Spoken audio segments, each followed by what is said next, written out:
Hello, my friends. Today is a very good day, and you might be asking, why? Well, you know exactly why. It is because we have a lovely 240Z right behind me that I'm going to talk about, and we are going to talk all about the history of the Z. So, let's do it.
A big thank you to Randy Aycock, who is the proud owner of this lovely 240Z. He is one of our family friends and our customer here at Shook Enterprises. Thank you, Randy. All right, I'm going to paint you a little scene about what Nissan was up to in post-World War II Japan, of where Japan's mind was at the time. Now, post-World War II Japan was pretty bleak, frankly, okay? And they really didn't have any desire to put resources into passenger vehicles. Frankly, the government had zero desire to get into the automotive industry, all right? They thought the US market pretty much was dominating the field and thought it was wisest to just import their cars instead of make them in Japan. And at this time, Nissan only had 2 manufacturing facilities that were just kind of barely pumping out the necessary trucks that the government needed. Now, fast forward to when all that would change. The Korean War. So literally, the Prime Minister of Japan called the Korean War a gift from God. That is a weird thing to say about war. And at this point, some of you might be saying, well, what does the Korean War have to do with anything? Well, it's what pretty much shot a little bit of adrenaline into Nissan. And by adrenaline, I mean a lot of money. So the US needed a serious influx of trucks and Jeeps to go into the Korean War, and that is where Nissan came back to life. So really, I guess we could thank the Korean War for ever having the Z. I'm kidding. But it's just things like that that happen, that some car manufacturers survive and some don't. All right, now let's get to the Fairlady. The 240Z, or just really this creation of the Z is where I'm going to start off. Now, some of you, if you aren't familiar with what I just said, you're like, Fairlady, what? You know I'm not talking about me. Now, in Japan, it was the Nissan Fairlady. And in the US market, it was the Datsun 240Z. But I'm getting ahead of myself. Really, I should be telling you all about the grandfather of the Z, Mr. K.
K, and thank God, because I would have a very difficult time saying that repeated. Now, Mr. K first started as an ad executive for Nissan in Japan.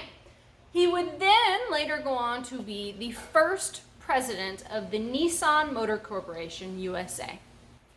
Now, Mr. K really always had a bit of a tumultuous relationship with the ad execs at Nissan, okay? And you would see that play throughout their relationship until they kind of forced him to retire in 1977. Bullshit. Now, Mr. K had some cojones. He went to a few of the executives at Nissan. He said, hey, there's this Australian rally. I want to enter our 510s in there, and let's see what happens.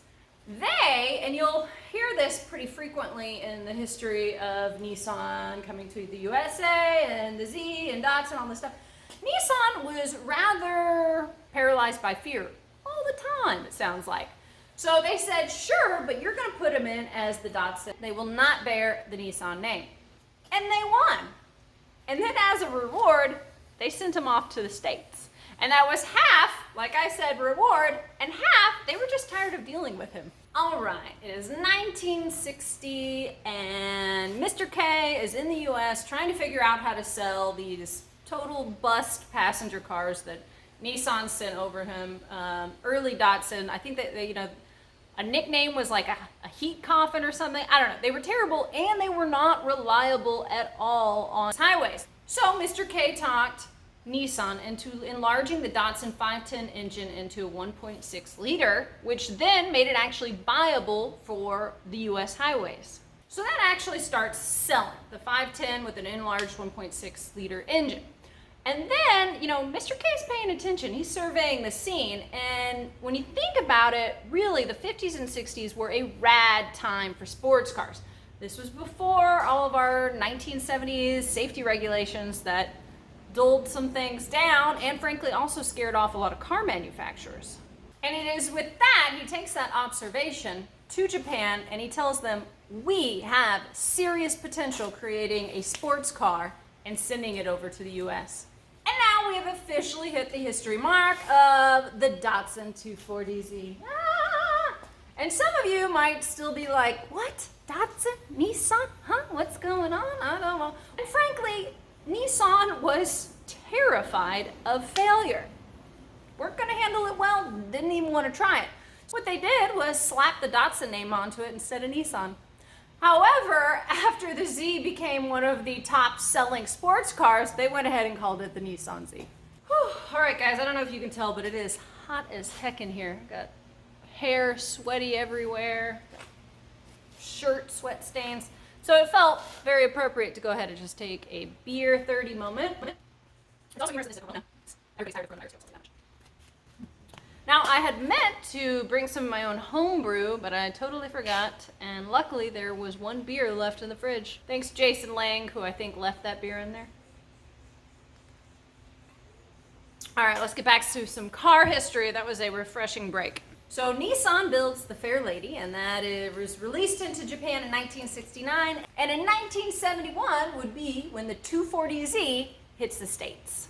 And really, the 240Z hit the ground running, okay? It quickly became one of the fastest selling sports cars of the 70s. It was powered by a 2.4 liter inline six with Hitachi carburetors, I really like that word, and capable of 151 horsepower.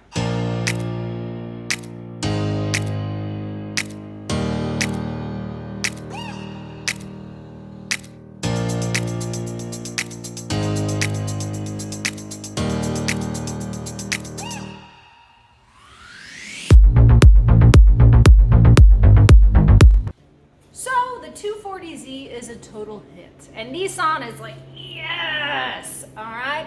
And then they introduced the 260Z. Now that was in 1974, and the States only had it for 1 year, oddly enough, but other countries would have it more till like 1978. So with the 260Z, the engine was increased to 2.6 liters. However, the compression ratio and engine timing was decreased due to our our U.S.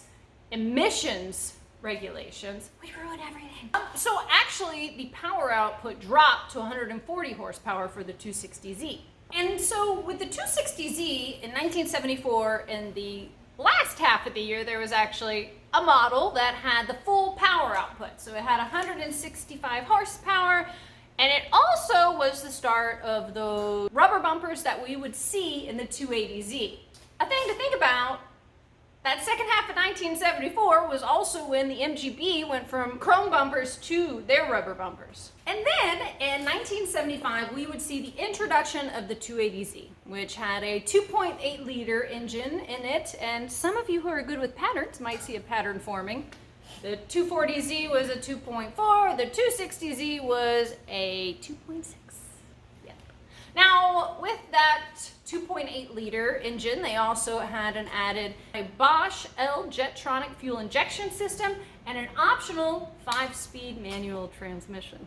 Now it is 1979 and the 280ZX is out, okay? Now with it, you have a brand new chassis, you have a lot more luxury interior, and you also have an added spoiler. And then, boom. You had Nissan decide they were not as scared to own this car, and in 1983, they went ahead and put Nissan instead of Datsun on their third generation 300Z. Now, with that 300Z, we had a new engine going on. It was a 3-liter V6 as opposed to the inline 6 that had been in all the other generations. And then with the 4th generation, we would see a major style change. After the 4th generation, we would see a major break in production until 2002. And in 2002, Nissan would hit the markets with their 350Z. And today we have the 370Z with a 3.7 liter dual overhead cam V6 engine that can crank out 332 horsepower. All right, guys, I hope you had a blast. I certainly did. I'm also hotter than Hades. It is summer in South Texas. I am in an unair-conditioned mechanic shop, but I'm not gonna lie, I grew up here, so I'm pretty much used to the heat. The mechanic shop and South Texas. Now, let's say you weren't familiar with this channel, but you'd like to be, go ahead and press subscribe. We cover basically any kind of cool car, history, culture, you name it. If I can get my hands on that vehicle, then I can find something fascinating about it. So if you like that, press subscribe. The button's somewhere around here. And another big thank you to Randy Aycock, our friend, for letting us borrow his 240Z while he was getting a little work done. I will never miss an opportunity to film an awesome car. Thank you, Randy, for letting me do so. Until next time, guys, cheers!